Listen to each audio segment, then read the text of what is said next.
in 1990 and became a medic in 92 in South Florida. And then in 1994, I moved to Missouri.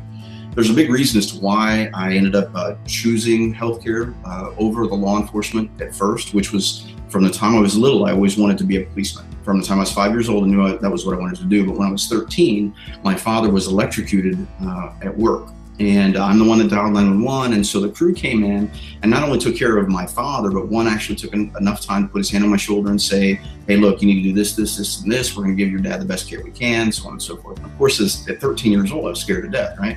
But I wanted to be that guy, meaning that it made such an impact on me in my moment of despair of not knowing what to do. I'm watching my dad pale, cool, and diaphoretic, not understanding what I was seeing at the moment.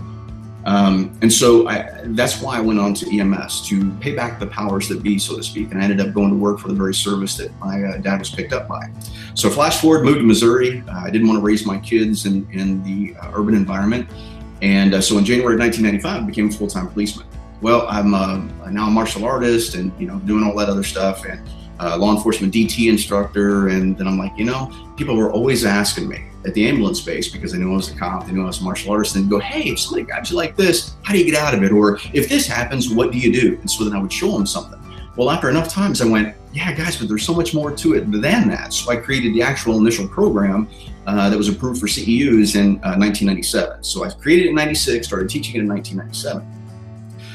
Flash forward, it's been a struggle ever since, and it's really been the idea, first of all, of self-defense and the definition of what is or what is not self-defense, and then what is or what is not a patient, is the reason that it's so difficult.